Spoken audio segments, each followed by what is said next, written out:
مولانا عبدالرحیم صاحب اور ہمارے جنرل سیکریٹری آندھرا پردیش کے مفتی عبدالباسط صاحب اور دیگر موقر علماء کرام اور ہمارے سامنے بیٹھے حفاظ کرام، ائمہ کرام اور ذمہ داران حضرات، میں ہمارے سامنے بیٹھے ذمہ دار حضرات سے میں مخاطب ہوں۔ علماء کرام تو بہرحال الحمدللہ ساری چیزیں جانتے ہیں، میں اپنا ایک درس آپ کے سامنے سنانا چاہتا ہوں۔ اور مفکر اسلام علیہ الرحمہ فرماتے ہیں کہ اگر آج اس امت کے لیے کوئی آخری پوسٹر بنانا ہو اور اس میں کوئی آخری جملے کی اگر گنجائش ہو تو میں کہوں گا کہ وہاں پر ما تعبدون من بعدی لکھ دیا جائے۔ جیسے مولانا عبدالرشید صاحب نے ذکر کیا اس جملے کا کہ یہ جو ہے پہلے پاری کی آیت ہے اور کسی نبی کی وفات کا ذکر قرآن میں آ رہا ہے، اور ایسے کوئی چیز قرآن میں آتی نہیں ہے جس کا ذکر قرآن میں آ جائے تو اس کا دوام قیامت تک کے لیے، پوری انسانیت کے لیے اس کے اندر سبق ہے۔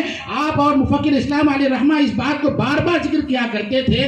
آج یہ جو مکاتب کا مسئلہ ہے، مدارس کا مسئلہ ہے اور یہ دینی تعلیم کا جو مسئلہ اتنا اہم مسئلہ ہے کہ ہر مکتب فکر کے لوگوں کو اس وقت یہ مسئلہ آواز دے رہا ہے کہ ہم سارے اختلافات کو چھوڑ کر اس مسئلے کے لیے یکسو ہو کر اس کے بارے میں سوچیں۔ اور مفکر اسلام علیہ الرحمہ بار بار فرماتے تھے کہ ہمیں اس ملک میں مسلمان بن کر زندہ رہنا ہے، ہم جانوروں کی طرح، پرندوں کی طرح زندگی گزارنے کو تیار نہیں ہے۔ ہم اس کے لیے بھی تیار نہیں کہ ہمارے بچے بغیر توحید کے زندہ رہیں، اور جب یہ فیصلہ ہم کر لیں گے تو ہمارے مفکر اسلام فرماتے ہیں کہ میں قسم کھا کر کہتا ہوں کہ اگر جس دن یہ امت نے یہ فیصلہ اس ملک میں کر لیا تو اس وقت مشکلات کے پہاڑ خود بخود ہٹ جائیں گے، سارے مسئلے خود بخود حل ہو جائیں گے۔ اس کا سب سے بڑا مسئلہ یہ ہے کہ ہمارے اندر احساس کی ضرورت ہے۔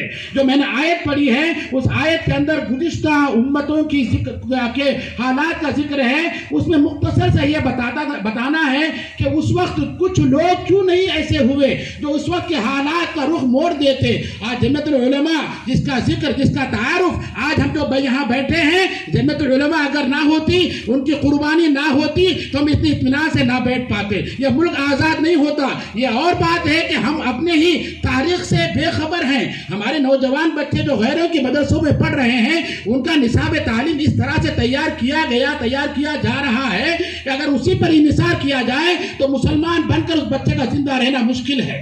اس کے لیے ہم سب سے زیادہ ضروری ہے، آج ہمارے کسی علاقے میں کسی ماں کی گود سے اگر بچہ چھین لیا جائے تو لوگ حیران، بلکہ شور ہنگامہ ہو جائے گا اس شہر کے اندر کہ کسی ماں کی گود سے بچہ چھین لیا گیا ہے، اور بہت بڑا فساد ہو سکتا ہے۔ لیکن آج ہماری دیندار ماؤں کی گود سے بچے چھینے جا رہے ہیں، ہمیں اس کا احساس نہیں ہو رہا ہے کس طرح سے ہماری نئی نسل کو برباد کرنے کی پوری تیاری، ہماری تاریخ کو ختم کر کے ابھی کچھ دنوں میں بہت سے واقعات ہمارے سامنے، وقت کی قلت ہے، لیکن ایک بات یاد رکھیں کہ ہم اس مجلس میں، اس محفل میں جو جمعیت العلماء کی ہے، اور جمعیت العلماء جس کی بڑی تاریخ رہی ہے، اور یہ مکاتب کا جو مسئلہ ہے اتنا اہم مسئلہ ہے کہ ہم ہمارے بچوں کے لیے کھانا پینا، ان کی زندگی کی ساری چیزوں سے بڑھ کر ان کی توحید کا جو مسئلہ ہے، جو میں نے پہلے آیت میں جو ہمارے مولانا عبدالرشید صاحب نے بھی پڑھی تھی، وہی بات کو مفکر اسلام بار بار کہیں ذکر کیا کرتے تھے، اور وہ جملہ پڑھتے تھے، پوری آیت پڑھتے تھے۔ بسم اللہ الرحمن الرحیم، ام کنتم شہداء اذ حضر یعقوب الموت اذ قال لبنیہ ما تعبدون من بعدی قالوا نعبد الہک و الہ آبائک ابراہیم و اسماعیل و اسحاق الہا واحدا۔ یہ آیت، اس کے اندر کتنا مفہوم ہے، اور کون نبی؟ یعقوب علیہ السلام کثیر الاولاد تھے۔ ایک مرتبہ نبی اکرم صلی اللہ علیہ وسلم نے بڑے پیارے انداز میں صحابہ کے سامنے فرمایا، جانتے ہو بہترین حسب نسب کس کا ہے؟ بہترین نسب ہے یوسف بن یعقوب بن اسحاق بن ابراہیم۔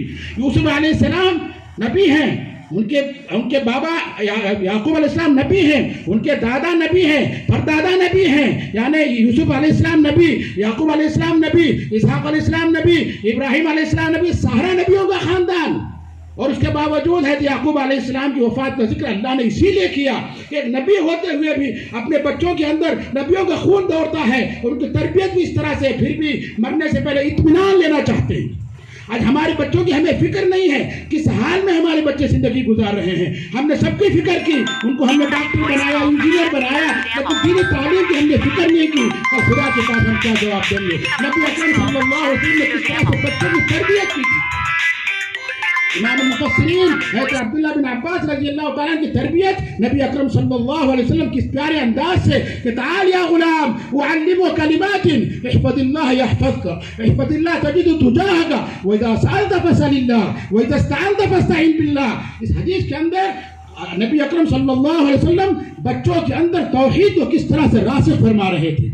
और आपने फरमाया वालम अन्नल उम्मत लदी इज्तमाअत, ये आखिरी बात है कि पूरी दुनिया मिलकर भी बच्चों को समझाई जा रही है दीनी बात, ये अकीदे की बात। और ये इस तरह की बातें आज हम अपने बच्चों को नहीं सुनाते। मैंने इससे पहले किसी जगह पर कहा था कि एक उस्ताद ने बच्चों से पूछा कि बच्चे तुम क्या बनना चाहते हो? किसी ने कहा मैं डॉक्टर बनूंगा, कोई इंजीनियर बनेगा, और किसी ने कहा कि मैं सहाबी बनना चाहता हूँ। अब ये लफ्ज़ सुनते ही उस्ताद ने कहा ये बड़ा अजीब और बेहतरीन सवाल, बेहतरीन जवाब आपने दिया। तो फिर कहा कि ये कैसे कि तुम सहाबी बनना चाहते हो, ये कैसे तुमने कहा? तो उन्होंने कहा कि मैं रोज़ाना रात को सोने के वक्त में मेरी माँ मुझे किसी सहाबी का किस्सा सुनाती है, और जब किस्सा सुनाती है तो मुझे पता चला कि सारे सहाबी अच्छे हैं, तो मैं सहाबी बनना चाहता हूँ। लेकिन आज हमारे बच्चों का जहन इस तरह से बनता जा रहा है कि इस्लाम के ताल्लुक से एहसास कमतरी का वो शिकार होते जा रहे हैं। उन्हें नहीं पता है कि ये इस्लाम अल्लाह ताला ने दुनिया के लिए क़यामत तक के लिए इसको मुकम्मल दीन बनाकर भेजा है। इसके अंदर कहीं कमी नहीं है, हर जगह इसके अंदर रहनुमाई की सलाहियत मौजूद है। लेकिन आज हमारे अंदर इसकी कमी है, हम बड़े हैं लेकिन एहसास नहीं कि हमारे बच्चे हमारी माओ के गोदों से छीन कर उन लख्त जिगरों को किस तरह से बर्बाद किया जा रहा है। हमारी बच्चियां, हमारे पास मुफ्ती अनस हमारे भाई जो है वो बता रहे थे कि हमारे करीब के इलाकों में कम से कम 300 से ज़्यादा बच्चियां गैरों के साथ भाग गई, 300 से ज़्यादा रिकॉर्ड में। और महल्लों के अंदर अभी एक हफ्ते पहले हमारे महल्ले में एक लड़की भाग गई गैर के साथ में। और बात तो ताज्जुब की ये है कि वो लड़का तैयार था कि मुसलमान हो जाए, इस्लाम में आकर निकाह पढ़ा ले। उस लड़की ने कहा कि नहीं, मैं मुसलमान नहीं रहना चाहती, मैं तुम में शामिल होना चाहती हूँ। तो क्या तरबियत होगी बच्चों की? अल्लाह की मदद कहाँ से आएगी? इसलिए ये हालात और इस वक्त के जो मुसलमानों के हालात और बहुत से मसाइल हैं, मसाइल का अंबार है। लेकिन सबसे पहले हमें अपने बच्चों की फिक्र करना है कि हमारे बच्चे हमारे जीते जी किस हाल में रहेंगे, मरने के बाद किस हाल में रहेंगे। हमें इसका इत्मीनान लेने की ज़रूरत है। अल्लाह ताला मुझे आपको, वक्त बहुत कम है, और मुफक्किर इस्लाम अलैहिर्रहमत एक और जुमला बार बार कहा करते थे, वो जुमला पूरी तकरीरों पर भारी हो सकता है। वो जुमला मुफक्किर इस्लाम फरमाते हैं कि वो जुमला आज जो है अगर हमारे ज़हनों में रहे और मेरा दिल चाहता है कि उसको हर घर में आवेजा करके लगा दूं, वो जुमला है अबू बकर सिद्दीक रज़ियल्लाहु ताला की जुबान मुबारक से निकला हुआ जुमला, अयनकुसुद्दीन वाना है। हालात का पूरा अंदाजा है, उलमाए किराम मौजूद हैं। नबी अकरम सल्लल्लाहु अलैहि वसल्लम की रहमत के कुछ ही अरसे में कुछ कबाइल ने ज़कात देने से इनकार कर दिया, किसी ने नबुव्वत का दावा कर दिया। हालात बहुत इंतशार के थे। ऐसे वक्त में सहाबा किराम गमगीन भी थे। ऐसे वक्त में हज़रत अबू बकर सिद्दीक बावजूद रक़ीक़ुल क़ल्ब होने के, बावजूद नरम तबीयत के होने के, आप खड़े हो गए, पहाड़ की तरह साबित कदम होकर आपकी ज़ुबान मुबारक से वो जुमला निकला जो हम सब के लिए एक बहुत बड़ी नसीहत के तौर पर हमें उसको याद रखने की ज़रूरत है।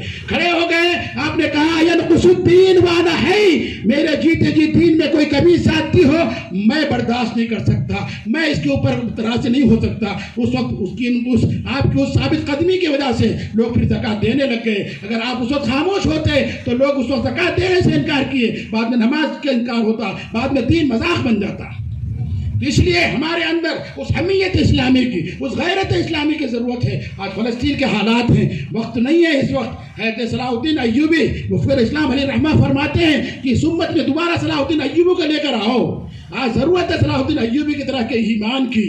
और वो सलाहुद्दीन अय्यूबी रहमतुल्लाह अलैह उनका वाक़या और किस तरह से उनकी कुर्बानी और किस तरह से उनका जिहाद था कि पूरे दुश्मनों की यलगार एक मरतबा हो गई। लोग आकर कहने लगे कि अब इस वक्त पूरा यूरोप उमड़ कर आ रहा है तो क्या करना चाहिए। उस वक्त में वो सजदा जो जंग बदर में नबी अकरम सल्लल्लाहु अलैहि वसल्लम ने किया था, उसी तरह से सलाहुद्दीन अय्यूबी मस्जिद में गए, रात भर सजदे में रोते रहे और आपने फरमाया अल्लाह, ये जो दुश्मनों की यलगार और ये जो उमड़ कर सैलाब आ रहा है तू ही देख सकता है। हमने तो तैयारी कर ली, बाकी मसला तेरे हाथ में है। सुबह होते होते आंखें लाल थी, बाहर निकल कर आए, एक बुजुर्ग ने देख कर कहा कि सलाहुद्दीन तुम्हारी दुआ कबूल हो गई। वो जो जहाज आ रहे थे डूब गए, जो जहाज दुश्मनों के आ रहे थे खत्म हो गए। तो वो सजदा रूह है, ज़मीन जिससे कांप जाती है, उसी को आज तरसते हैं मिंबर और मेहराब। ज़रूरत है कि हम अपने दीन को समझें। ये दीन बड़ी कुर्बानियों के बाद हम तक आया है। ये दीन तालीम हमारे बच्चों को देने की हमारे लिए बहुत सबसे ज़्यादा ज़रूरत है। बहुत सी बातें उलमाए किराम ने कही हैं और कहने वाले हमारे अकाबिर मौजूद हैं।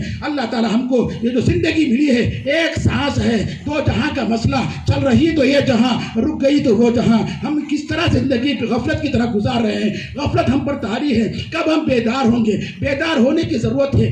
اس وقت ہمارے سامنے بہت زیادہ خطرناک سے خطرناک بنتا جا رہا ہے. چاروں طرف سے دشمنوں کی ایسی سازشیں ہو رہی ہیں, ہر طرف سے حملہ ہو رہا ہے. سب سے بڑا حملہ ہماری نئی نسل کو برباد کرنے کا مسئلہ ہے. اللہ تعالی ہم سب کو ہمارے اکابر کی باتیں سن کر اس پر عمل کرنے کا اللہ ہم سب کو توفیق عطا فرمائے. وآخر دعوانا الحمدللہ رب العالمین.